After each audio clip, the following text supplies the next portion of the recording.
उनकी तरफ जाना चाहेंगे? नहीं, इस बार तो तय है, सारे युवा तय कर लिया है तेजस्वी यादव को।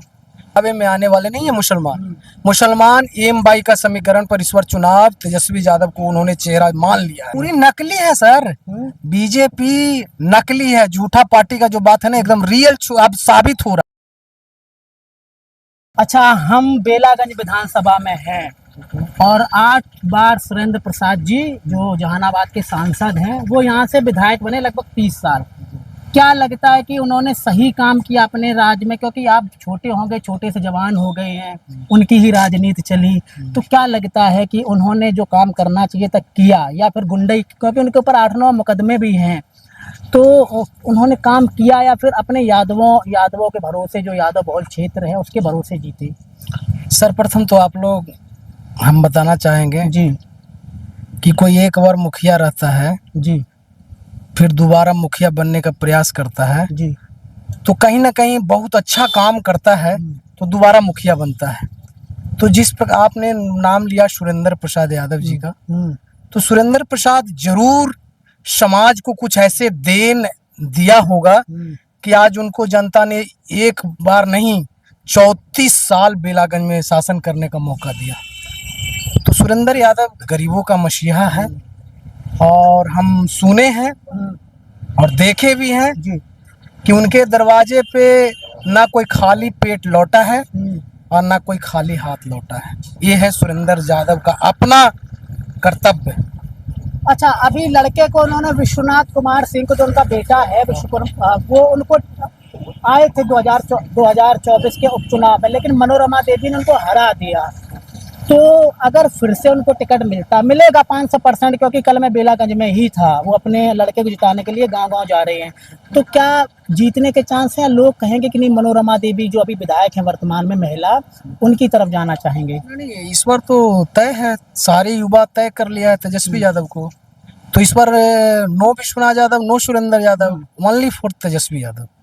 अब तेजस्वी यादव को अगर मुख्यमंत्री बनने के लिए युवा ठान लिया है तो स्वाभाविक है विश्वनाथ यादव विजय होंगे और भारी मतों से विजय होंगे। लगता आप यादव है इसीलिए आप? ओम प्रकाश सिंह मैं हूँ। 2 लाख जो है जॉब जो दिए थे, ऐसा तो कोई नहीं, व्यक्तिगत मेरा कौन है, युवा कोई व्यक्ति जात नहीं होता है भाई साहब। तेजस्वी यादव ने 17 महीना में जो रोजगार दिया, नौकरी दिया है, किसी जाति धर्म पूछकर नहीं दिया है। उन्होंने जो नौकरी दिया, टॉप क्लास का नौकरी दिया, वो बीपीएससी के तहत, वो नौकरी अभी तक नहीं हुई है, उसे इस प्रकार का नौकरी दिया।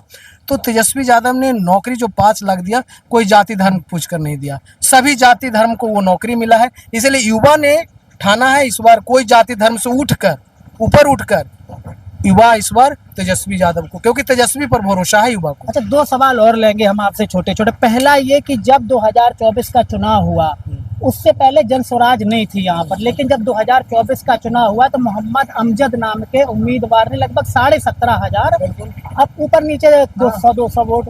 तो लगता है कि जो मुस्लिम लोग हैं, लगभग मुस्लिम यहाँ पर 15% है, अगर वो नहीं जाते हैं तेजस्वी के साथ, यानी कि महागठबंधन के साथ, तो नहीं लगता कि यहाँ से सीट हार जाएंगे और मनोरमा निकाल ली जाएगी? भाई साहब जी, आप क्षेत्र में घूम रहे हैं, इस बार मुसलमान भी तय कर लिया है, कोई बहकावे में आने वाले नहीं है मुसलमान एम बाई का समीकरण पर इस बार चुनाव तेजस्वी यादव को उन्होंने चेहरा मान लिया है, इसमें नो डाउट। क्योंकि अमजद साहब ने जनसुराज से चुनाव लड़ा, उन्होंने मुसलमानों ने पूरी ताकत लगाई, उनको माइंड वॉश किया गया कि आप 68,000 मुसलमानों का वोट है बेलागंज में, लेकिन उसमें भी कंफ्यूजन, मुसलमानों को माइंड वॉश किया गया कि 68,000 ऑन, जब रिकॉर्ड देखा गया तो 42-43 हजार मुसलमानों का वोट है।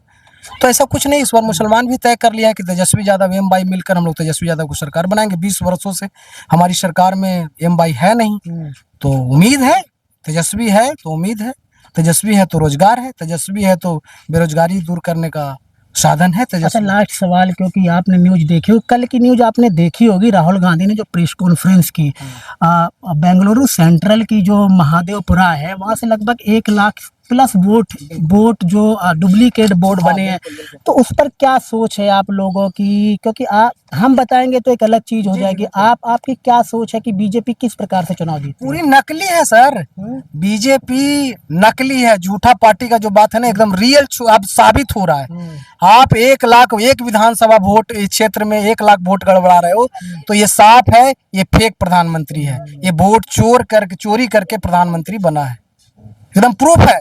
राहुल गांधी ने तो ऐसा नहीं कि उठाया पुठाया जल दिया, आप जैसे नौजवानों को 6 महीना इस डाटा पे काम कराया। अब पढ़े लिखे लोग, IITian लोग, जो वो डाटा पर काम करके रिपोर्ट खाका तैयार किया।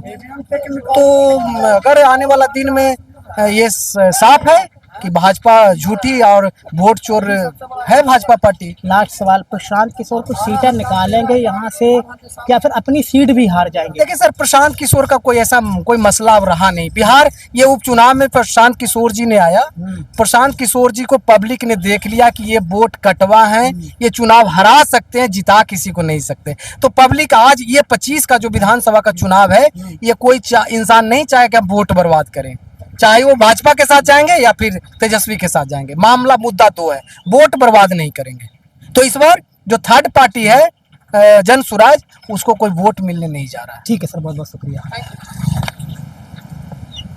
दोस्तों, अभी हम बेलागंज में हैं और जिस प्रकार से लोगों ने हमें बताया कि जो जन स्वराज के जो वोट यहाँ से पहले मिले थे 17,000, वो मिलने की संभावना नहीं है, क्योंकि लोगों ने समझ लिया है कि जो उनका उम्मीदवार था वो सही नहीं था। और इस बार अगर वोट देंगे उनको तो उन लोगों को लगेगा कि हम अपना वोट खराब कर रहे हैं, इसलिए लोगों का मत महागठबंधन की तरफ है। फिर भी आपका कोई सवाल है तो हमसे करें। मुझे देखने के लिए बहुत बहुत शुक्रिया, धन्यवाद।